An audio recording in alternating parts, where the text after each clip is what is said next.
യാതൊരുവിധ ആരോഗ്യ പ്രശ്നങ്ങളുമില്ലാത്ത യുവതീ-യുവാക്കൾ വിവിധ സഹായങ്ങൾ തേടി ഗ്രാമപ്രദേശങ്ങളിലെ വീടുകളിൽ പകൽ കയറിയിറങ്ങുന്നത് ശ്രദ്ധയിൽപ്പെട്ടിരിക്കുകയാണ്. രോഗം, ഭിക്ഷ, നേർച്ച തുടങ്ങിയ ആവശ്യങ്ങളുമായി എത്തുന്ന ഇവർ തമിഴാണ് സംസാരിക്കുന്നത്. ചിലർ തമിഴ് ചുവയുള്ള മലയാളവും സംസാരിക്കുന്നുണ്ട്. എരുമേലി, പൊൻകുന്നം, മണിമല, പാല പോലീസ് സ്റ്റേഷൻ പരിധിയിൽ സംശയാസ്പദമായ സാഹചര്യത്തിൽ ആരോഗ്യ ദൃഢഗാത്രരായ പുരുഷന്മാർ ഏതാനും ദിവസങ്ങൾക്ക് മുൻപ് വീടുകളിൽ സഹായം തേടിയെത്തുന്നതായി കണ്ടെത്തിയിരിക്കുകയാണ്.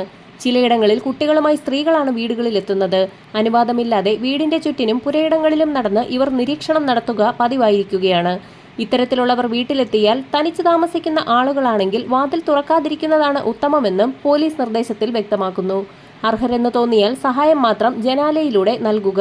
രാമപുരത്തും ചിങ്ങവനത്തിലും ഉൾപ്പെടെ 60ഓളം മോഷണക്കേസുകളിൽ പ്രതിയായ കുറുവ സംഘ നേതാവ് സന്തോഷ് സെൽവം ആലപ്പുഴയിൽ അറസ്റ്റിലായതിനു പിന്നാലെ 15-അംഗ സംഘത്തിലെ മറ്റുള്ളവർ പാല, കാഞ്ഞിരപ്പള്ളി പ്രദേശങ്ങളിലേക്ക് നീങ്ങിയതായാണ് സംശയിക്കുന്നത്. ഇവരുടെ സംഘത്തിൽപ്പെട്ടവർ പകൽ പല വീടുകളിലും കയറിയിറങ്ങി നിരീക്ഷണം നടത്തിയതിനു ശേഷമാണ് രാത്രി മോഷണത്തിനായി എത്തുക. പല ആവശ്യങ്ങൾ ഉന്നയിച്ച് വീടുകളിലേക്ക് എത്തുന്ന ഇവരെ ഒരു കാരണവശാലും വീടിനുള്ളിലേക്ക് കയറ്റരുത്. ഇവർ മടങ്ങി പോകുന്നുണ്ടോ എന്നുള്ളത് നിരീക്ഷണം നടത്തുക. ആഭരണങ്ങൾ ഒഴിവാക്കുന്നതാവും നല്ലത്. വാൾ, അതുപോലെ തന്നെ കൈക്കോടാലി, ഇരുമ്പ് കമ്പി, പിച്ചാത്തി തുടങ്ങിയവയുമായി 2 പേർ മുതൽ 6 പേർ വരെ കുറുവ സംഘത്തിൽ ഉണ്ടായിരിക്കും. അതിനാൽ തന്നെ 1-2 പേർ ഇവരെ നേരിടാൻ ഇറങ്ങുന്നത് സുരക്ഷിതമായിരിക്കുകയില്ല. രാത്രി വാതിലുകളും ജനാലകളും അടച്ചുപൂട്ടണം. CCTV ക്യാമറകൾ പ്രവർത്തനക്ഷമമാണോ എന്ന് ഉറപ്പുവരുത്തുക. വരും മണിക്കൂറുകളിലെ വാർത്തകൾക്കും മുന്നറിയിപ്പുകൾക്കുമായി ചാനൽ സബ്സ്ക്രൈബ് ചെയ്യാൻ മറക്കാതിരിക്കുക.